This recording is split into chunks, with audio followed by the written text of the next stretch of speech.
एक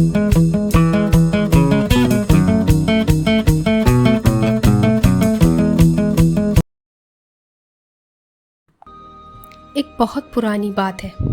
एक गांव में एक व्यक्ति रहता था। उसके पास एक खेत था और वह उस खेत में अनाज उगाता था और अपने परिवार का पालन पोषण करता था। उसमें बचपन से ही गरीबी देखी थी।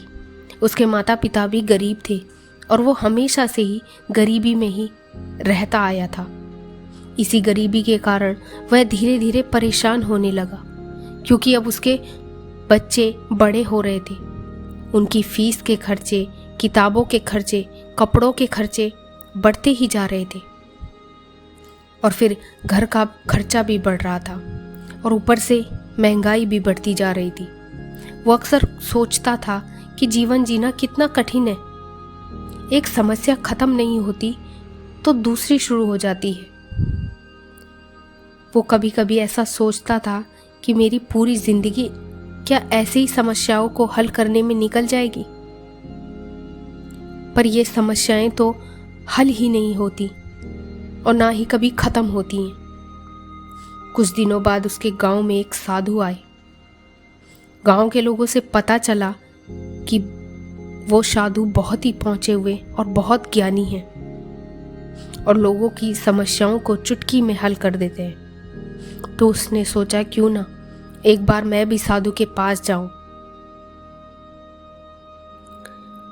उसने अपनी परेशानी बताई जाए तो शायद वो कोई हल मुझे भी बता देंगे।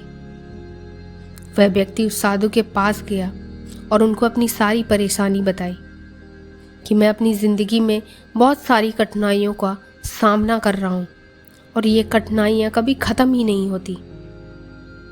एक ख़त्म होती है तो दूसरी शुरू हो जाती है। साधु उसकी बातें सुनकर हंसने लगे। उन्होंने कहा, तुम मेरे साथ चलो, मैं तुम्हें तुम्हारी परेशानी का हल बता दूंगा। साधु उसे गांव की एक नदी के पास ले गए और बोले कि मैं तुम्हें नदी की दूसरी तरफ ले जाके तुम्हें तुम्हारी सारी परेशानी का हल बताऊंगा और तुम्हारी सारी परेशानियां दूर हो जाएंगी। तो यह कहकर साधु नदी के किनारे खड़े हो गए। अब नदी के किनारे खड़े खड़े काफ़ी देर हो गई और वो व्यक्ति सोचने लगा कि ये यहाँ इतनी देर से क्यों खड़े हैं, और अगर नदी के पार ही समस्या का समाधान होगा तो फिर हम नदी पार क्यों नहीं कर रहे हैं, या फिर महाराज किसी का इंतज़ार कर रहे हैं।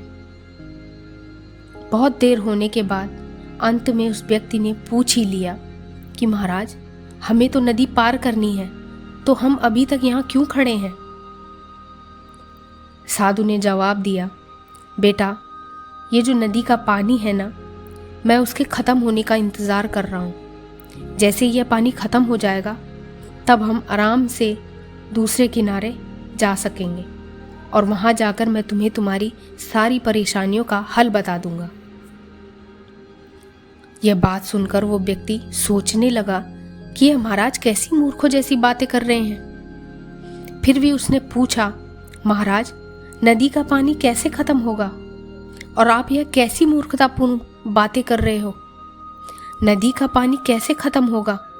नदी का पानी थोड़े ही ना खत्म हो सकता है, ये तो ऐसे ही चलता रहता है। ये तो बहुत दूर बर्फीले पहाड़ों से बहता हुआ आ रहा है, जो कि निरंतर बहता ही रहता है। तो साधु महाराज हंसने लगे और कहने लगे, बेटा, मैं तुम्हें यही समझाना चाहता हूँ कि ये जीवन भी एक नदी की तरह है और ये जो पानी है वो समस्या की तरह है। जब तुमको पता है कि नदी का पानी कभी ख़त्म नहीं होगा तो तुमको खुद प्रयास करके नदी पार करनी होगी। वैसे ही जीवन में समस्याएं भी चलती रहेंगी, तुम्हें अपने प्रयासों से ही नदी पार करनी होगी। मतलब इन परेशानियों का सामना करना होगा।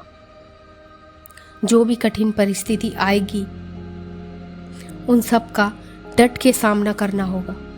अगर तुम नदी के किनारे बैठे रहोगे और नदी के पानी का ख़त्म होने का इंतज़ार करते रहोगे तो तुम जीवन में कभी भी आगे नहीं बढ़ सक पाओगे। मतलब पानी तो बहता रहेगा और समस्याएं भी ऐसे ही आती रहेंगी, पर आपको नदी की धारा को चीरते हुए आगे बढ़ना है, यानी कि हर समस्या को ख़त्म करते हुए आगे बढ़ना है। तभी तुम जीवन में आगे कुछ कर पाओगे।